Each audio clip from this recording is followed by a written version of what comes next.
Hello, my name is Peter Alcock and I'm here with Rhys Gray today, and this is part of our video portrait series that we do with U3A. Welcome today, Rhys. Thank you, Peter. Thank you for inviting us here. That's right. Lovely to have you on. So before we talk about U3A, might like to go back a bit to your early life here in WA. Yes. So you want to talk about that for a bit? Yes, I will. Probably it's a bit surprising. My name, Rhys, is pretty unusual, but when you know the background, it's even more unusual.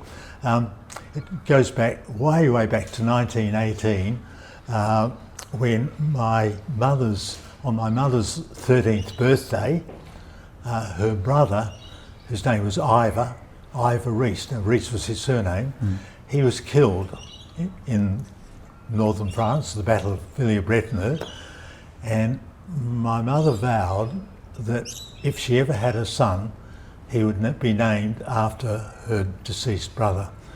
And 21 years after he died, I came into this world, and I was given the uncle was called Ivor Rhys, and my Christian names are Rhys Ivor. So I got my name from a First World War battle.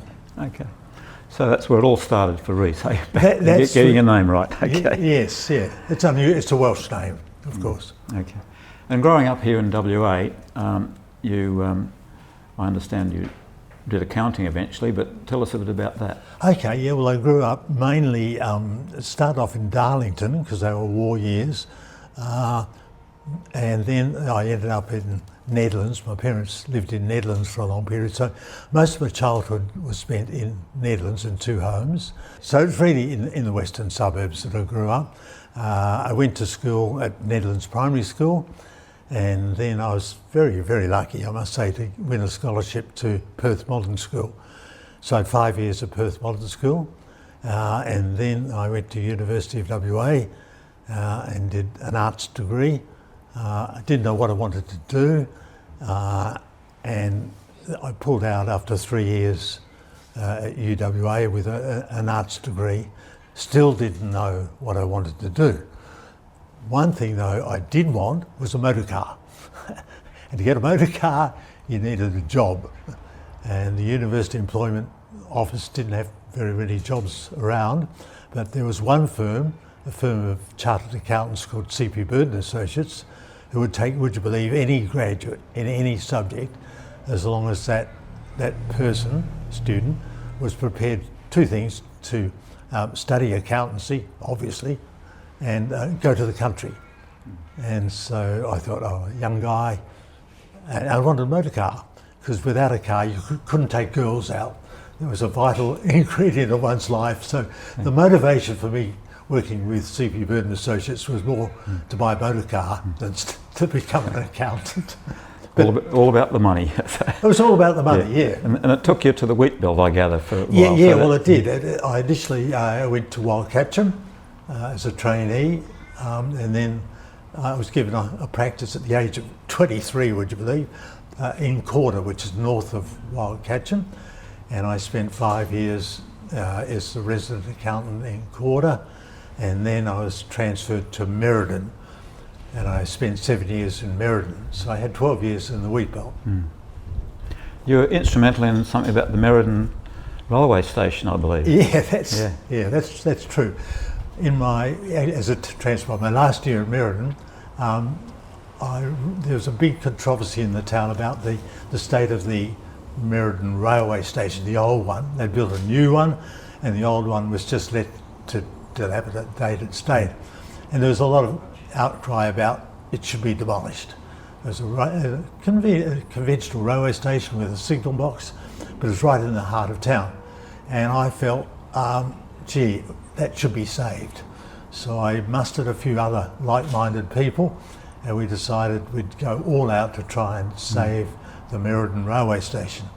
And to do that though, we had to convince the Merredin Council to support our saving idea. And we then said, well, let's have the ratepayers have a vote on it. So our little group, we door knocked every house in Merredin and said, not vote for it, saving it, which we wanted to do, of course, but was just a vote.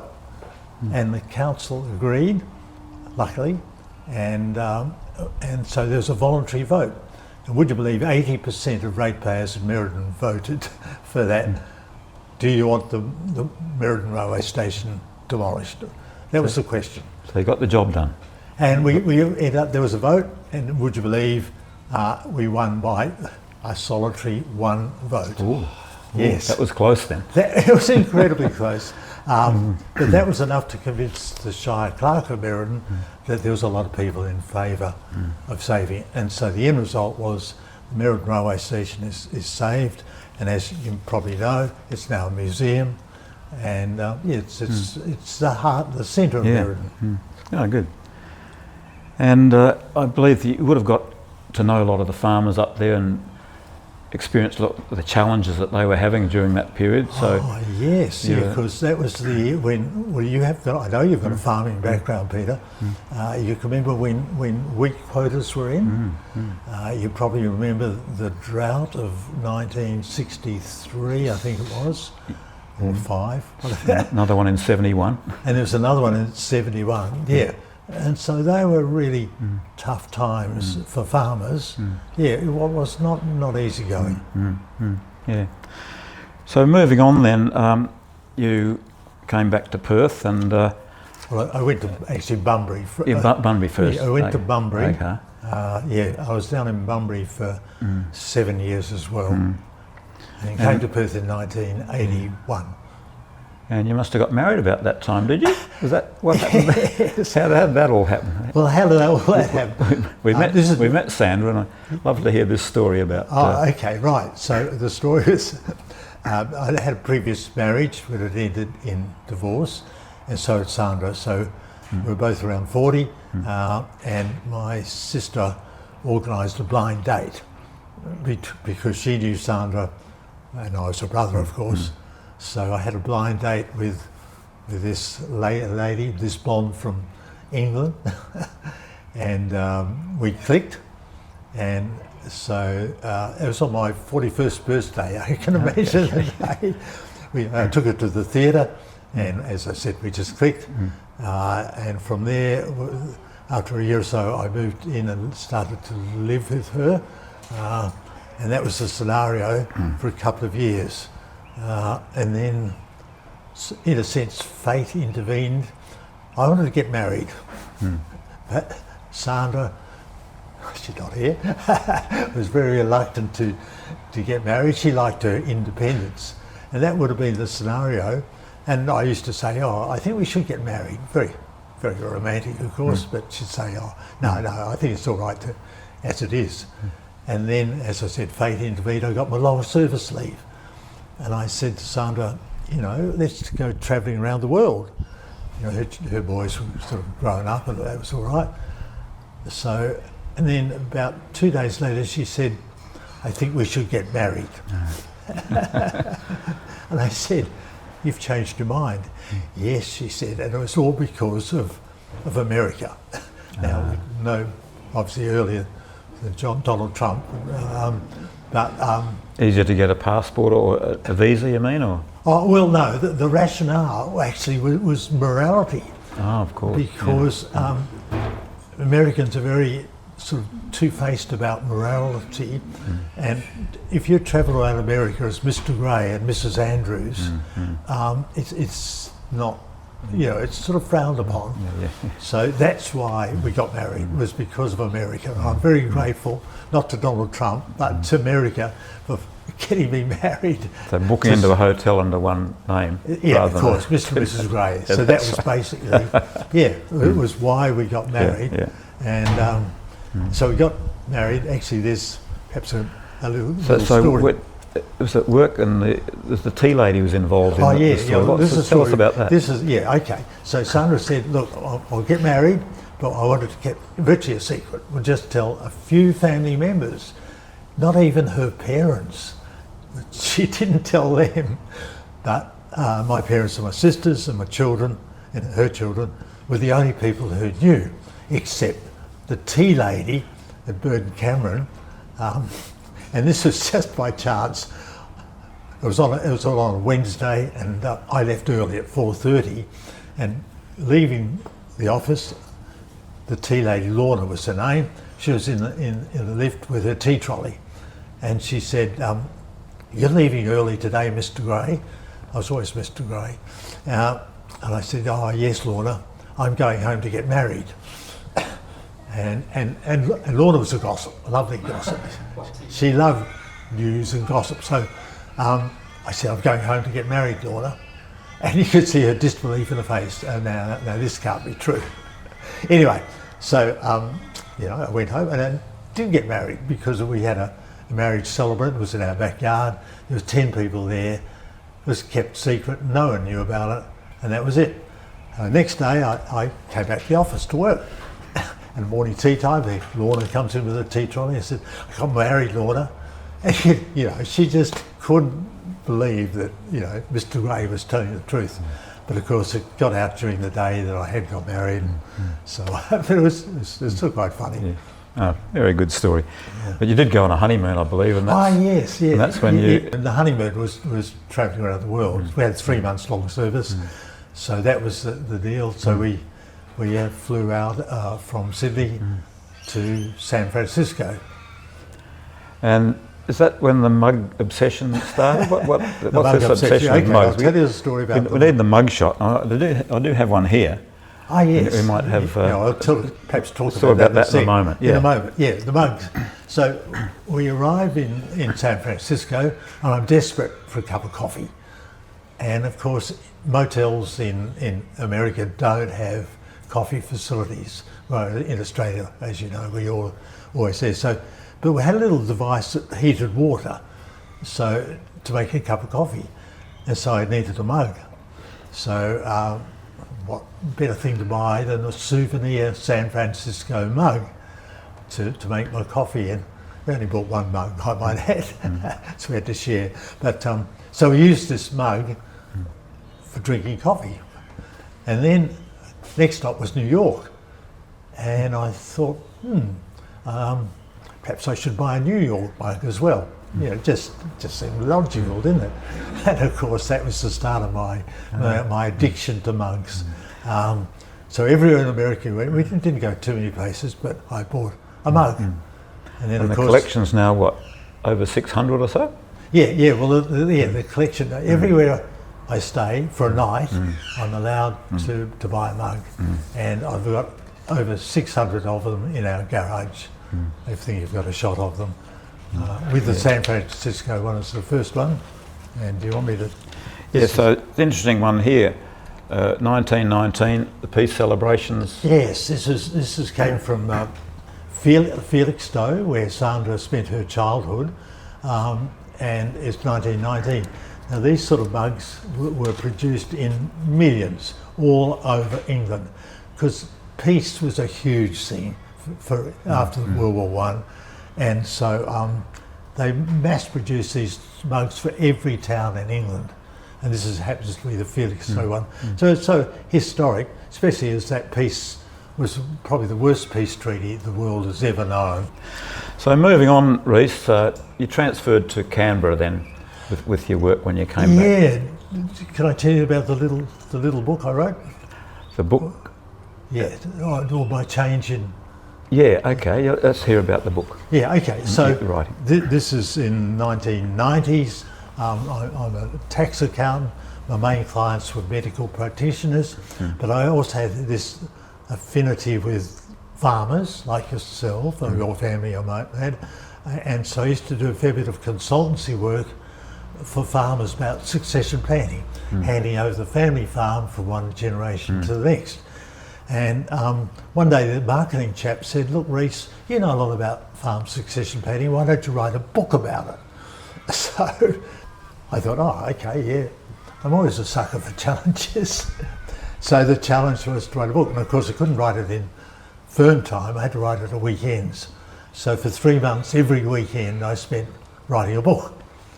And I had a deadline because of the big farmers conference in Perth, end of March. So that was the deadline. So I met the deadline just. Sandra did all the editing of it, which was very she did a superb job. And so we had the little booklet, Succession Planning for Farmers. It was published, and would you believe it was a hit. We sold over 10,000 copies of it, over 4 editions, and I became known as a succession planning expert, in inverted commas. And of course, I became sort of a minor celebrity of the firm, you know, author of a book. So they decided they better make me a partner in the firm, so I did become a partner. Then they decided, on the twilight of my career with Bird Cameron, was to spread the word in the Eastern Australia. So then they decided, they said to me, Rhys, would you like to go to Sydney, Canberra or Wagga Wagga to promote succession planning for the firm? And of course, selling your book, not that they only cost $10, so it was not a profit-making venture, but it was promotion of our services. So, you know, when you get an offer like that, 3 years to retirement in Canberra, well, I chose Canberra. Obviously, that was the best choice. So Sandra and I ended up in Canberra for 3 years until I retired. Okay. Because that period, I remember there was a guy in Kojonup that did the similar thing. Oh, right. He called these seminars DIL seminars because of the daughter-in-law issue in succession planning. So it was all about the daughters-in-law that split the farm. Yes, that was always an issue with farms. It was the father and the daughter-in-law inevitably clashed. Anyway, moving on. That's moving on, yeah. So, retirement beckons by this time. So, what are your options you thought of when you thinking of retirement? One was obviously to come back to Perth, but Sandra and I loved Canberra. The climate was nice, the environment was nice, so we decided to stay in Canberra. And so what do we do in retirement? The organisation to join everybody talked about was U3A. U3A Canberra, or ACT I think it was incredibly popular. It had over 3,000 members. The growth rate was roughly 10% a year. I quickly got involved. I got on the committee, as always the case with me, and I became the treasurer for 3 years of U3A ACT. It was a thriving U3A. It was fantastic, really. Nearly 100 courses. Just think, 100 different courses that one could do. A lot of them were short-term courses. I ran one on death and taxes, I can remember that. I also inevitably started off a Mahjong group because I knew all about Mahjong. And so, it was one of the great experience. And it was nearly all on a weekly basis. So every week, Sandra went to a play reading, I went to public affairs, I could join the writing group. And ironically, there was no public lectures. No public lectures. The emphasis was on the groups. Now you mentioned Mahjong there, and I think you have significant Mahjong set here. Can you talk us about that? Tell the Mahjong story? Yeah, sure. Well, I was introduced to Mahjong by my mother at the tender age of 7. I used to play with the tiles, and this is her Mahjong set, which I inherited. It's pretty interesting. It was probably made in the 1930s. It's made in Asia. It's hand carved, so there's a lot of work that's gone into that. The tiles were made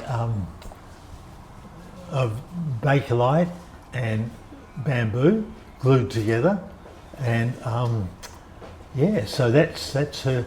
And she taught me how to play with this set. And of course, when she died, I inherited it.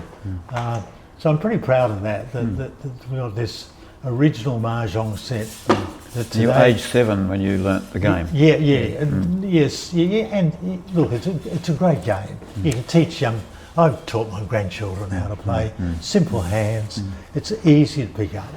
And you're probably best known around U3A circles nowadays as the Mahjong guy. Yes, I am. And I can't deny that because when I joined Melville U3A, I straight away thought they need a Mahjong group. So this is in 2009. So we had 13 members who enrolled in a Mahjong group, and every year I ran a Mahjong beginners class. Up till COVID I ran it, and every year, without any trouble at all, we'd get 30 people who wanted to learn the game of Mahjong, and in so doing they became members of U3A Melville. It's a winner, Mahjong, because retirees, it's a game they love. Yeah, you've certainly done very well in recruiting people to the Melville group, yeah. Yes, that's right. You get them in, they join Mahjong, and then they go into other groups like Italian or philosophy or whatever. Yeah. You certainly get involved in a lot of things around the community as well, Rhys. I think the Maya people collared you at one stage. Is that to do with the facial hair? Yeah, it was to do with facial hair, yes, Peter. Yeah, this is about just after we came back from Canberra to Perth in 2007. I said to Sandra, I read an article in the paper, they wanted Santas, Maya, well, it's not only Maya, but other firms wanted Santas. I said to Sandra, I could do that. Typical, challenge. So I joined that, had the training, and I worked for 10 years, mainly with Maya, in Fremantle initially, and then Garden City.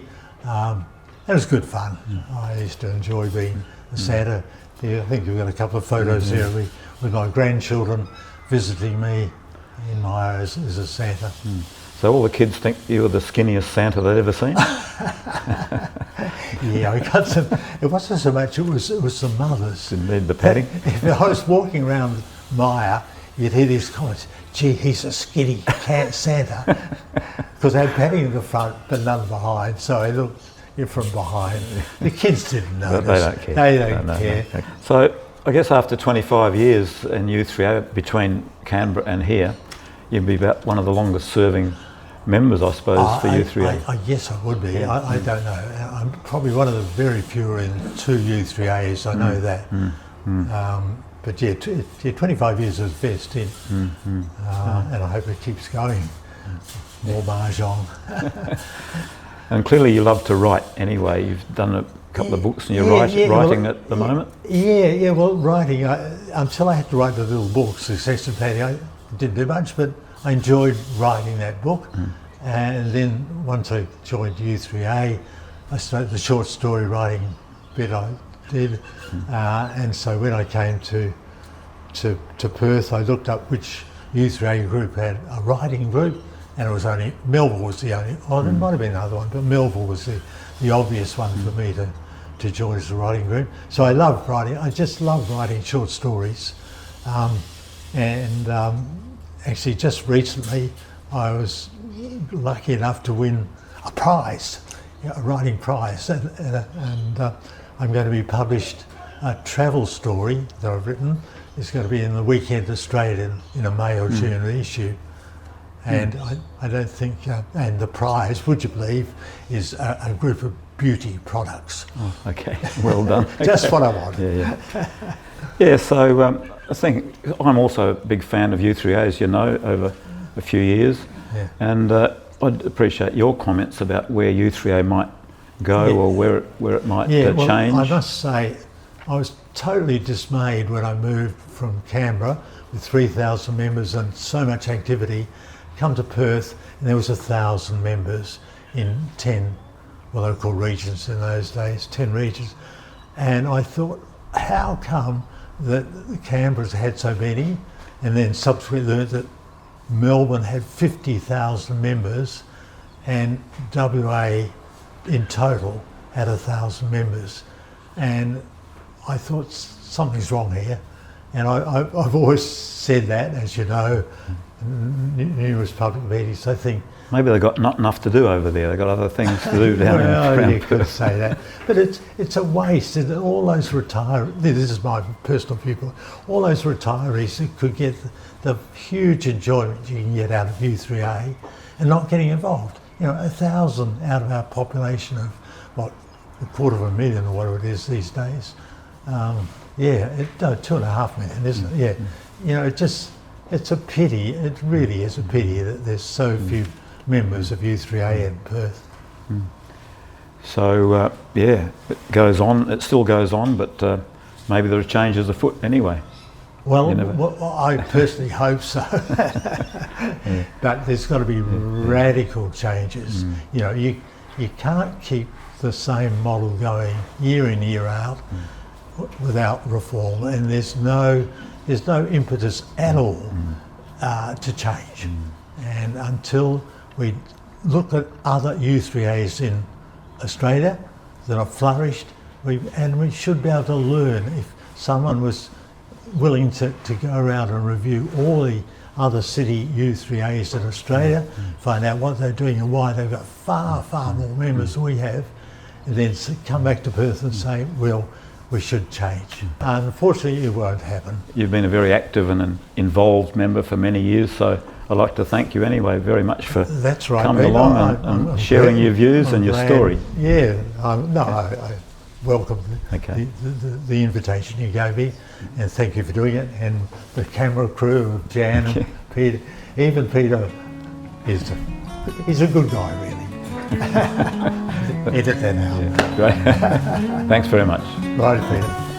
Thanks. Bye.